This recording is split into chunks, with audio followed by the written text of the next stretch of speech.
ગટરની ટાંકીમાં ઉતરીને સાફ નહીં કરો તો તમને કદાચ નોકરી પણ ગુમાવવી પડે.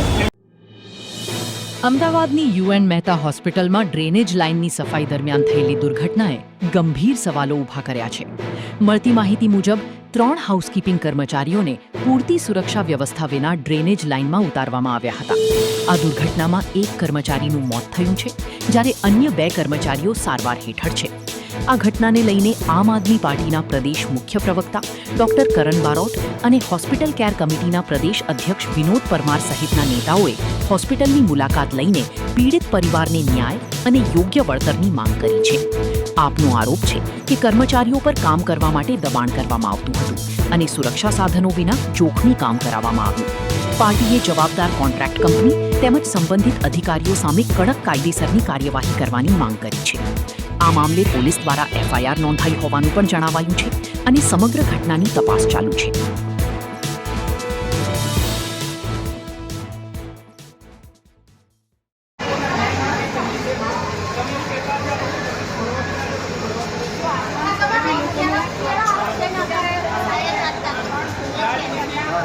રાજનીતિ નથી કરવાની, ન્યાય મળે એની માંગ કરીએ છીએ. એ લોકોનું બેન એવું કહેવું છે કે અમને જવાબ આપવા માટે પણ લોકો તૈયાર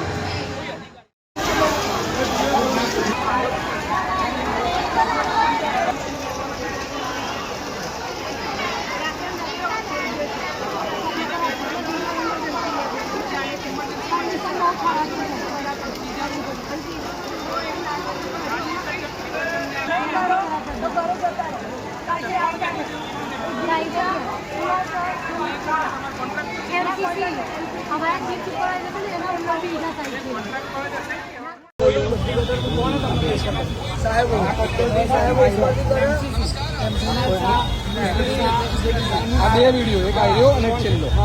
વચ્ચે ફોન આવ્યો જે કંપની જે કંપનીના લોકો પ્રેશર એ લોકોની નથી કરતા. એ લોકોની હોસ્પિટલના લોકો એ લોકો કહેવાના કે ઉતરો. આ લોકો એવું કહે છે કે મેં એક જગ્યાએ વાત કરી એટલે એમને એવું કીધું કે સેફ્ટીના સાધનો નહોતા. નહીં નોકરીના સાધનો છે જ નહીં, પહેલાથી નથી.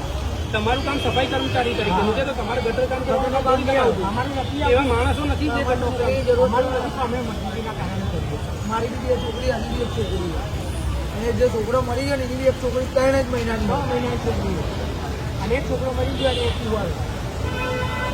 કઈ વાંધો નહીં, એટલે અમે મજબૂરીના કારણે અમે છોકરીઓને ખાવાનું ખવડાવવાનું હોય, જમવાનું હોય, બીજો ખર્ચો કાઢવાનો હોય એટલે અમે નોકરી મળતી નહીં.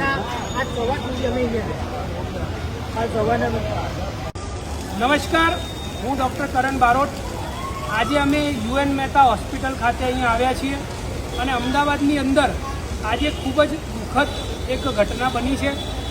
ગઈકાલે રાત્રે અમારી આમ આદમી પાર્ટીની ટીમ હોસ્પિટલ કેર કમિટીના જે પ્રમુખ છે વિનોદભાઈ, એમને એવી જાણ થઈ હતી કે યુએન મહેતાની અંદર ગટરની ટાંકીની અંદર સફાઈ કરવામાં 3 કર્મચારીઓ ઉતર્યા હતા, જેમનો જીવ જોખમમાં છે ને એમને હોસ્પિટલમાં લઈ જવામાં આવ્યા છે ઇમરજન્સીમાં અને ખૂબ જ ક્રિટિકલ એમની કન્ડિશન છે. કાલે રાત્રેથી આમ આદમી પાર્ટીની ટીમ સદંતર સવારે અત્યારે સુધી સફાઈ કર્મચારીઓ સાથે ઊભી છે. એમના પરિવારને ન્યાય મળે, એમના પરિવારનું સ્વાસ્થ્ય જલ્દી સારું થાય અને એ લોકો ક્રિટિકલ સિચ્યુએશનમાંથી તરત બહાર આવે એના માટે જે પણ પ્રયાસો અમારે કરવા પડે, જેટલું પણ એમાં સહકાર આપવો પડે એટલો આમ આદમી પાર્ટીની ટીમે આપ્યો છે.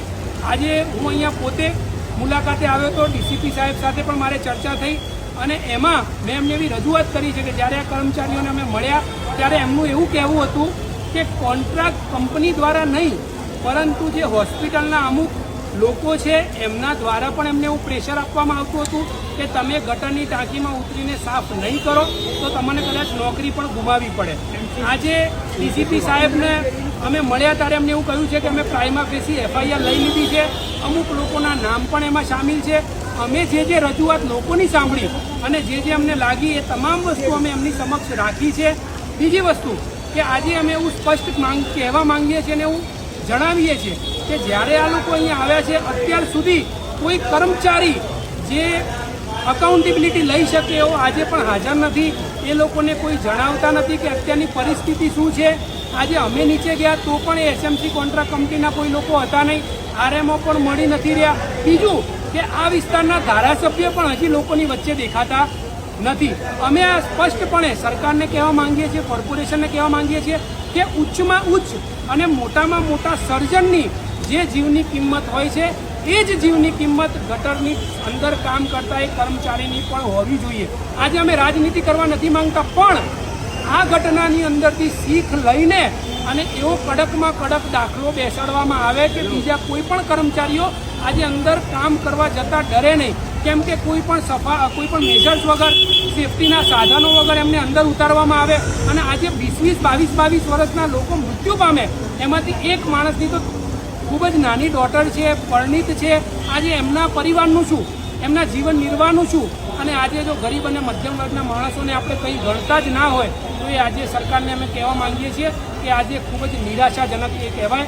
આજે અમે સરકાર સમક્ષ માંગ કરીએ છીએ કે આની કડકમાં કડક કાર્યવાહી કરવામાં આવે. જે પણ જવાબદાર લોકો છે એ કંપનીના હોય કે હોસ્પિટલના હોય, તમામ લોકો સાથે ઉપર કડકમાં કડક કાર્યવાહી કરવામાં આવે. ખુદ ધારાસભ્ય અહીંયા આવે, એ લોકો સાથે મળે, એ લોકો સાથે બેસે, એમની માંગ સાંભળે અને આગળ આજે 10-12 હજાર માટે કામ કરતા લોકોને આ રીતે એમનું શોષણ થાય છે અને એ લોકો સાથે કોઈ ઊભું રહેવા માટે પણ તૈયાર નથી. એ દુઃખદ છે. આમાં સખ્ત ન્યાયની અમે માંગણી કરીએ છીએ. કડકમાં કડક કાર્યવાહી થાય એવી પણ અમે માંગણી કરીએ છીએ. જય જય ગરવી ગુજરાત, જય હિન્દ.